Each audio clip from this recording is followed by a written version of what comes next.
네, 오늘도 유한타증권의 임석우 대리 연결해 보겠습니다. 대리님 안녕하세요. 네, 안녕하세요. 네, 뉴욕장이 제조업 좀 충격이 있었잖아요. 그래도 정규장 지수는 많이는 안 밀렸더라고요. 선물적 움직임 어떻게 나왔을까요?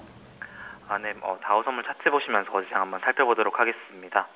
어제 미니 다우 선물은 이제 소폭 상승한 16,214에 마감하였고요. 상승폭은 0.0이었습니다. 저가 매수와 이제 경기 둔화 우려 속에서 이제 횡보하다가 이제 소폭 오르고 끝난 모습인데요. 우선 시장을 흔들었던 것은 이제 미국 제조업 지표였습니다.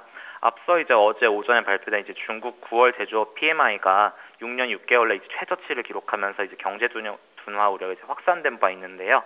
이제 중국 9월 차이진 제조업 구매자 관리 지수가 이제 47.0으로 나오면서 전월치인 47.3, 예상치 47.5보다 훨씬 하회하는 모습에 시장은 우려를 표했습니다.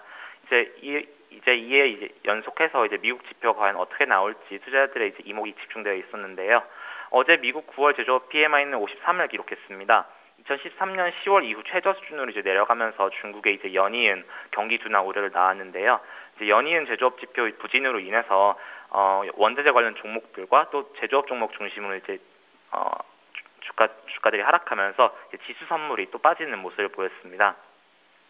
유럽 쪽에서는 이제 드라기 총재가 이제 현재 추가 양적 완화 정책은 살짝 이른 것 같지만 문제가 있을 시에는 바로 실시할 수 있도록 하겠다 이렇게 언급했는데요. 드라기 총재는 이제 추가적인 자산 매입 프로그램 시행 여부를 판단하기에는 아직 시간이 좀 필요하다고 말을 했습니다. 이머징 시장의 성장 둔화, 유로화 강세, 유가 하락, 이런 것들이 이제 유럽의 이제 경제 성장 전망을 좀 악화시킨다 이렇게 얘기를 했지만 아직은 이러한 리스크들이 단기 현상일지 아니면 중장기일지 이런 그 관련된 여부를 조금 더 지켜봐야 된다고 언급했습니다. 하지만 그러나 이제 중기적인 인플레이션 전망에 하방 압력이 확연하게 나타날 경우에는 이제 추가 양적 완화를 바로 단행할 것이라고 강조했습니다. 네, 드라기 총재의 언급대로 일단 글로벌 매크로 지표가 계속해서 안 좋게 나오고 있기 때문에 여기에도 유럽도 여파를 피해갈 수는 없을 것 같아요. 또 거기에 대비한 멘트가 아니었을까 싶은데요. 유가가 간밤에 많이 좀 등락이 있더라고요. 지금 시간을 고려해서는 약간 좀 상승하는 움직임 나오고 있습니다. 상품 시장도 전반적으로 한번 훑어볼까요?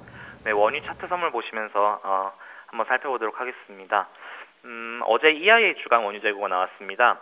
원유 재고 이제 192만 감소, 휘발유 136만 증가, 그리고 제품 208만 감소였는데요. 이제 원유 재고가 감소하는 것보다는 이제 휘발유 재고가 증가했다는 점을 시장은 조금 더 크게 보는 듯했습니다. 우선 여름 성수기 동안 이제 휘발유 수요 증가가 이제 그나마 이제 유가를 지키는 요소였는데 이마저 이제 하락 압력이 이제 대두되면서 원유 선물은 이제 4.05% 하락한 45.22선에 마감하였습니다. 시장은 이제 잇따른 미국과 중국의 제조업 지표 부진으로 인해서 불안감이 증폭되었고요. 그러다 보니까 이제 원유 선물 시장에서도 이제 영향을 끼치는 모습이었습니다. 특히 이제 세계 최대 원유 소비국인 중국이 경기 다시 지표가 부진하면서 지난달 폭락장을 다시 한번 실감케 했습니다. 금 선물 차트 한번 보실 텐데요. 금 선물은 딱히 골드 중심의 뉴스는 없었고요. 이제 지수가 이제 약세를 보이면서 안전자산 선호 심리로 소폭 상승하는 모습을 보였습니다. 네, 원유는 아무래도 공급보다는 소비 쪽에 포커스를 맞춰서 계속해서 움직임 나오고 있습니다. 전반적으로 악재가 훨씬 더 많은 지금 시장이거든요. 지금 투자 심리가 많이 악화되는 상황 흔들리고 있는 구간인 것 같습니다. 사실 매수가 정말 쉽지가 않은 또 영역이라서 체크 포인트도 전략 좀 어떻게 주실까요? 네, 우선 오늘 예정된 지표로는 신규 실업수당 청구 건수, 8월 내구재 주문, 그리고 8월 신규 주택 매매가 예정되어 있습니다. 우선 신규 실업수당 청구 건수를 짚어보면 이제 전주가 26.4만인 상황인데요. 이제 페드가 고용이 안정되었다고 이제 인정한 상황에서 혹시 변수가 될 수 있을지 한번 지켜봐야 할 것입니다. 8월 내구재 주문 예상치는 마이너스 2.2%이고요. 전월치가 2%와는 이제 반전으로 예상됩니다. 부진한 지표 예상 결과도 이제 오늘 한국 시간 20시 30분에 한번 확인하시면 될 것 같습니다. 8월 신규 주택 매매는 이제 전월치 50.7만에 예상치 51.5만 이렇게 집계되어 있습니다. 시장이 지금 오르기는 어렵고 내리긴 참 쉬운 장이 돼버렸습니다. 이제 금리 인상 후퇴가 불안감의 이제 연장으로 이어지면서 투자자들이 이제 시장의 신뢰를 잃은 모습인데요. 이제 시장이 안정감을 찾는 데까지는 시간이 좀 더 걸릴 것 같습니다. 우선 오늘 옐런 의장이 이제 매사추세츠 대학교에서 이제 연설이 있습니다.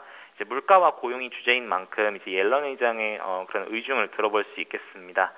지금 지수 선물 차트 보시면 16,200선 중심으로 이렇게 횡보하는 모습입니다. 시장이 계속 눈치를 보고 있는 상황이죠. 예를 들어서 이제 옐런 의장이 금리 인상 발언을 다시 내비친다고 하더라도 이제 시장이 이를 악재로 볼지 아니면 변동성이 해소될 것이다 이렇게 해서 호재로 볼지 참 되게 애매한 상황입니다. 지수 선물 매매하시는 분들은 이제 해외 이벤트 실시간으로 확인하시면서 뉴스와 시장 움직임이 이제 정방향으로 움직이는지 아니면 또 역투자 심리로 역방향으로 움직이는지 이제 확인하면서 잘 판단하셔야 될 것 같습니다. 네, 예측보다는 좀 빨리빨리 시장 흐름 점검하면서 좀 대응의 좀 구간이 아닐까 싶습니다. 오늘도 전략까지 잘 들었습니다. 고맙습니다. 네, 감사합니다. 네, 임석우 대리 만나봤습니다.